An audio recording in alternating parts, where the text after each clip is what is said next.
Hello and welcome back to Binsy's home made. അപ്പോൾ ഇന്ന് നമ്മൾ ഉണ്ടാക്കാൻ പോകുന്നത് ഡിന്നർ റോൾസ് ആണ്. ഇത് നല്ല പഞ്ഞി പോലെ സോഫ്റ്റ് ആയിട്ടുള്ള ഒരു ബണ്ണാണ്.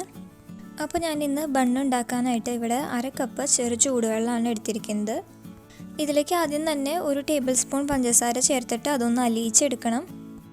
ഇനി ഇതിലേക്ക് 1 ടീസ്പൂൺ ആക്റ്റീവ് ഡ്രൈഡ് ഈസ്റ്റാണ് ചേർത്ത് കൊടുക്കുന്നത്. ഏത് ഈസ്റ്റ് ആണെങ്കിലും കുഴപ്പമൊന്നുമില്ല, ഇൻസ്റ്റൻറ്റ് ഈസ്റ്റ് വേണമെങ്കിലും ചേർക്കാം. ഇൻസ്റ്റൻറ്റ് ഈസ്റ്റ് ആണ് ചേർക്കുന്നതെന്നുണ്ടെങ്കിൽ മൈദയുടെ കൂടെ തന്നെ ഈസ്റ്റ് ചേർത്തിട്ട് ചെറിയ ചൂടുവെള്ളം ഒഴിച്ച് കുഴച്ചെടുത്താൽ മതി. ആക്റ്റീവ് ഈസ്റ്റ് ആണ് എടുക്കുന്നതെന്നുണ്ടെങ്കിൽ ഈസ്റ്റ് ഇതുപോലെ ഒന്ന് ആക്റ്റീവ് എടുത്തിട്ട് വേണം നമ്മൾ മൈദയൊക്കെ ചേർത്തിട്ട് കുഴയ്ക്കാനായിട്ട്. ഈസ്റ്റ് ചേർത്ത് ഒരു 10 മിനിറ്റ് മൂടി വെച്ചാൽ മതി, അപ്പോഴത്തേക്കും അത് റെഡിയായി കിട്ടും. ഇനി ബണ്ണിന് കൂടുതൽ മധുരം വേണമെന്നുണ്ടെങ്കിൽ ഇപ്പോൾ ഈ സമയത്ത് നമുക്ക് ആവശ്യത്തിനുള്ള മധുരം കൂടി ചേർത്ത് കൊടുക്കാം. ഞാനിപ്പോൾ ഇതിലേക്ക് 2 ടേബിൾ സ്പൂൺ പഞ്ചസാരയും കൂടി ചേർത്ത് കൊടുക്കുന്നുണ്ട്. അതുപോലെ തന്നെ ഒരു 1/4 ടീസ്പൂൺ ഉപ്പും കൂടി ഇതിലേക്ക് ചേർത്തിട്ടുണ്ട്. ഇനി ഇതിലേക്ക് ചേർക്കാനുള്ളത് പാൽപ്പൊടിയാണ്. ഞാനിപ്പോൾ ഇതിലേക്ക് 2 ടേബിൾ സ്പൂൺ പാൽപ്പൊടി ചേർക്കുന്നുണ്ട്. പാൽപ്പൊടിയും കൂടി ചേർത്ത് ഉണ്ടാക്കുമ്പോൾ ബണ്ണിന് നല്ല ടേസ്റ്റ് ആയിരിക്കും. അതല്ലാന്നുണ്ടെങ്കിൽ നമ്മൾ നേരത്തെ ചൂടുവെള്ളം എടുത്തതിന് പകരമായിട്ട് ചെറിയ ചൂടുള്ള പാലിൽ മാവ് കുഴച്ചെടുക്കുന്നതും നല്ലതാണ്.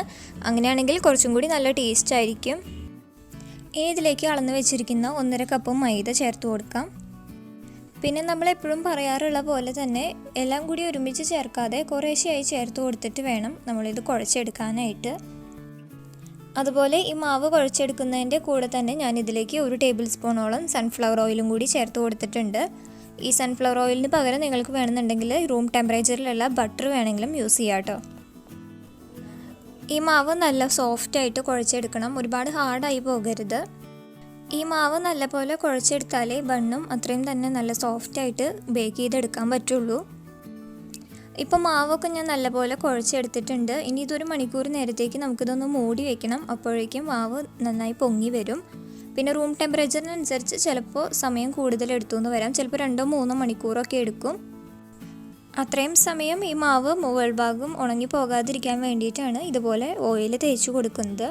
ഇപ്പം മാവൊക്കെ നന്നായി പൊങ്ങി വന്നിട്ടുണ്ട്. ഏകദേശം ഒരു 1.25 മണിക്കൂറൊക്കെ സമയം എടുത്തിട്ടുണ്ട് ഇങ്ങനെ ആയി വരാനായിട്ട്. ഇനി ഇതൊന്ന് ചെറുതായി ഒന്ന് കുഴച്ചെടുക്കാം. മുൻപ് കുഴച്ച പോലെ ഒരുപാട് നേരം കുഴക്കേണ്ട ആവശ്യമൊന്നുമില്ല.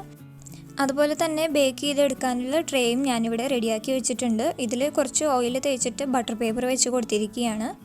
ഇനി ഈ മാവ് കൊണ്ട് ഞാൻ ഇതുപോലെ ഓരോരോ ബോളുകളായിട്ട് ഉരുട്ടിയെടുക്കുകയാണ്.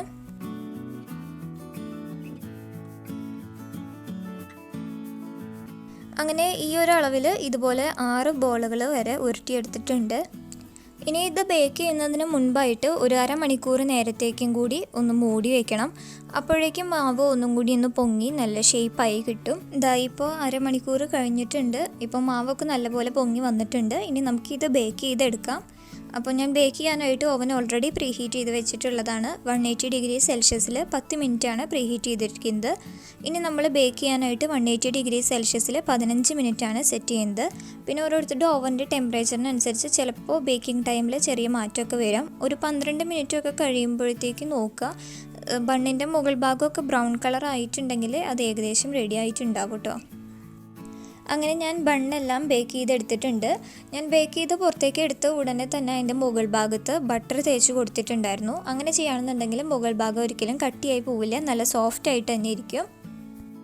ഇതാ ഇപ്പോൾ കണ്ടില്ലേ, ബണ്ണെല്ലാം നല്ല പഞ്ഞി പോലെ സോഫ്റ്റായി വന്നിട്ടുണ്ട്. അപ്പോൾ നിങ്ങളെല്ലാവരും ഇത് വീട്ടിലുണ്ടാക്കി നോക്കണം. കൂടാതെ വീഡിയോ ഇഷ്ടപ്പെട്ടെങ്കിൽ വീഡിയോ ലൈക്ക് ചെയ്യാനും ഫ്രണ്ട്സിനും റിലേറ്റീവ്സിനും എല്ലാവർക്കും ഷെയർ ചെയ്ത് കൊടുക്കാനും മറക്കരുത് കേട്ടോ.